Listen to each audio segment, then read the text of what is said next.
Tapera sebagai tabungan perumahan rakyat yang dipotong dari gaji atau penghasilan rakyat digadang-gadang akan bermanfaat untuk rakyat yang membutuhkan rumah. Terlepas dari apakah dananya akan kembali ke rakyat atau masuk kantong pejabat yang tidak bertanggung jawab, berikut kami hadirkan fakta-fakta terkait Tapera.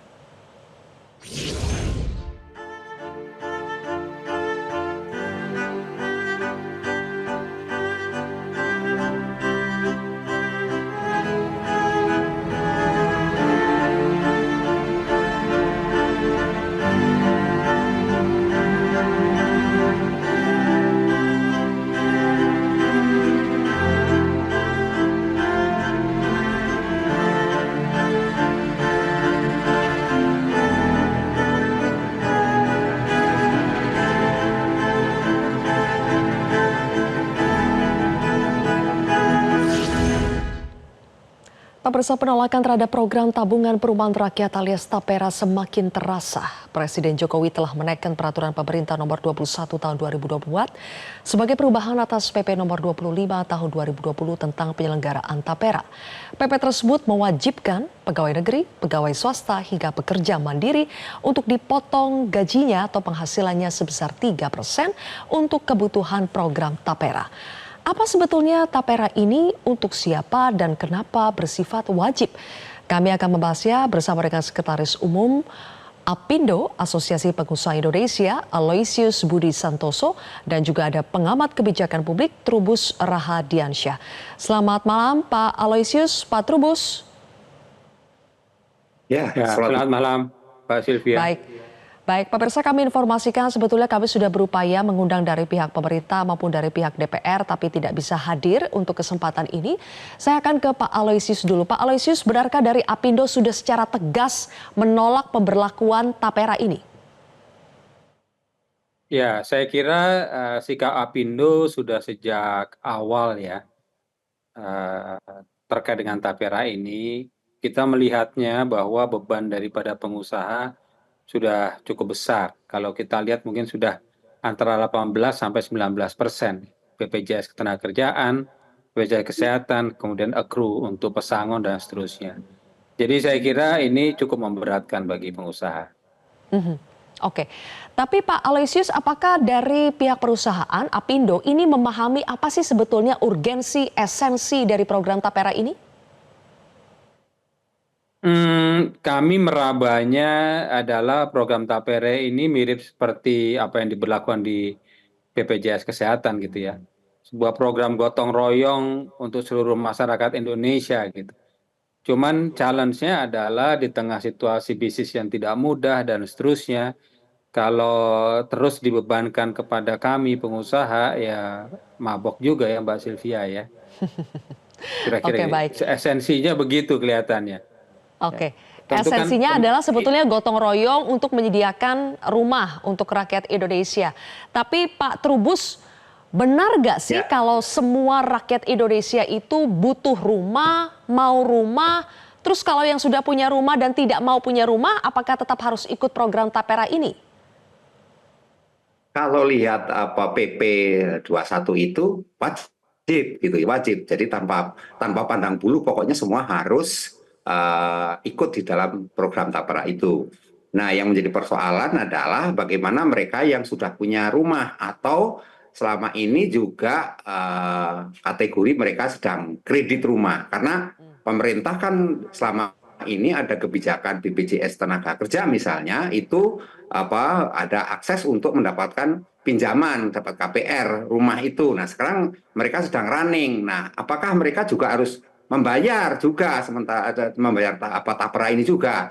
Kalau menurut PP itu memang wajib gitu. Jadi mereka akhirnya menjadi double bayaran, artinya kebijakan ini jadi tumpang tindih gitu loh. Dan tidak berkeadilan artinya, karena mereka harus membayar dua kali. Karena itu menurut saya ini perlu dilakukan satu kajian mendalam sebelum diterapkan.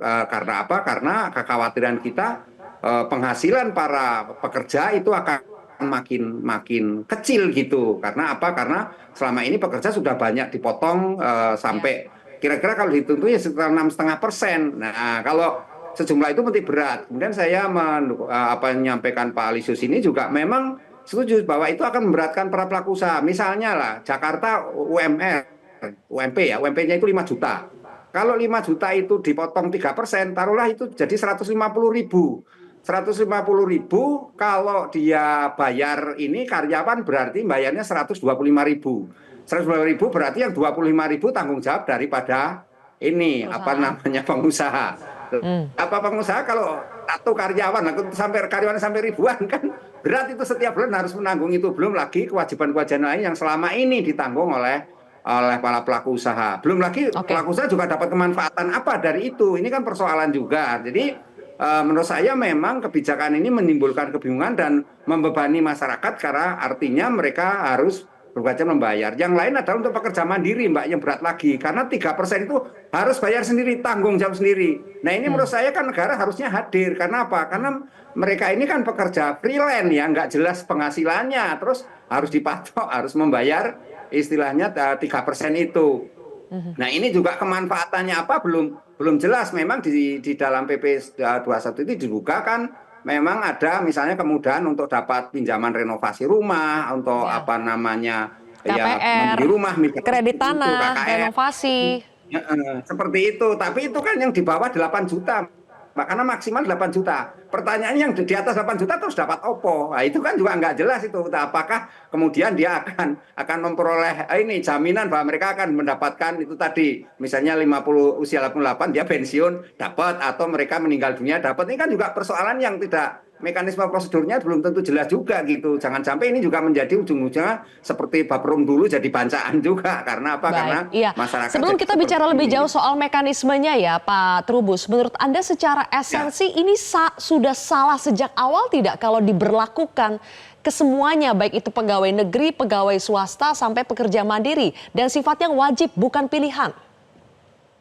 Ya, menurut saya ini ya sudah apa dalam teori kebijakan publik. Jadi perencanaannya sudah keliru, Mbak. Karena sesungguhnya kan kalau mau ada pembatasan yang tepat itu untuk ASN. Dalamnya ASN ini ada TNI Polri kan yang memang mereka mendapatkan gaji tetap dan mendapatkan tunjangan-tunjangan. Tetapi persoalannya ketika ini pada pengusaha dalam arti untuk karyawan swasta, lah ini melebar ke situ maka timbullah persoalan lagi di mana kemudian pelaku usaha harus ikut bertanggung jawab di situ. Nah ini kan menjadi beban tambah beban lagi sementara kondisi para pekerja juga dihadapkan oleh tagihan BPJS juga yang harus dia bayar kan ini kan menjadi hal yang panjang apalagi yang kategori tadi yang pekerja mandiri lah ini lebih berat lagi yang kategori freelance ini. Jadi menurut saya ini sesuatu yang menurut saya lebih tepat kalau itu untuk ASN dan TNI Polri kemudian kalau diperlebar ke swasta sama mandiri ya ini memang cukup memberatkan Mbak dalam arti terus membingungkan publik juga makanya jadi terjadi semacam kegaduhan gitu Mbak. Oke, Pak Aloysius, tapi kan sebetulnya dasar dari terbitnya sekarang angka 3% itu sudah ada undang-undangnya yang disahkan di tahun 2016, makanya sekarang ada PP tahun 2020, ada PP lagi tahun 2024 ini. Jadi sebetulnya menurut Anda, kalau itu sudah diamanatkan oleh undang-undang, apakah masih ada cara lain buat pengusaha supaya kebijakan Tapera ini tidak diberlakukan setidaknya untuk mereka yang bekerja di swasta? Iya, saya kira kan bukan pemilik, yang punya kuasa ini kan pemerintah dan kemudian juga parlemen ya. Memang dari awal proses Undang-Undang Tapera ini kami sudah bersuara dengan cukup lantang gitu untuk mengingatkan bahwa ini harus hati-hati kalau mau ke sini karena akan menimbulkan beban kepada para pengusaha. Lalu solusinya apa? Menurut saya begini, kan sekarang kita sudah diberikan beban untuk sesuatu yang wajib juga untuk mengiur BPJS Ketenagakerjaan. Nah di BPJS Ketenagakerjaan itu ada dana 460 triliun ya dari JHT. Nah secara undang-undang juga diperbolehkan 30%-nya adalah untuk perumahan MLT. Nah itu kan kita manfaatkan saja dulu karena saya dengar dari rekan kami yang ada di BPJS Kesehatan karena Apindo juga ada di Dewan Pengawasnya dan seterusnya itu belum termanfaatkan dengan optimal. Jadi sebetulnya tanpa harus menambah beban, sebetulnya kita optimalkan dana-dana yang sudah ada dan itu juga diatur oleh peraturan perundangan dan regulasi. Jadi saya kira buat kami di sektor swasta, satu, kita sangat keberatan dengan beban tambahan ini. Yang kedua, sebetulnya secara mekanisme perundangan juga sudah ada akses untuk mempergunakan dana yang ada di BPJS Kesehatan, yang sekarang besarnya sekitar 162 triliun. Saya kira mungkin itu jalannya yang bisa dipergunakan untuk Baik. sektor swasta.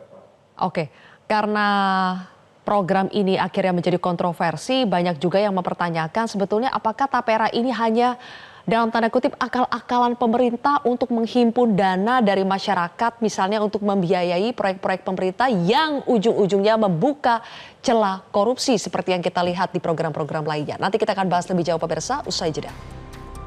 Jelajahi cara baru mendapatkan informasi. Download Metro TV Extend sekarang.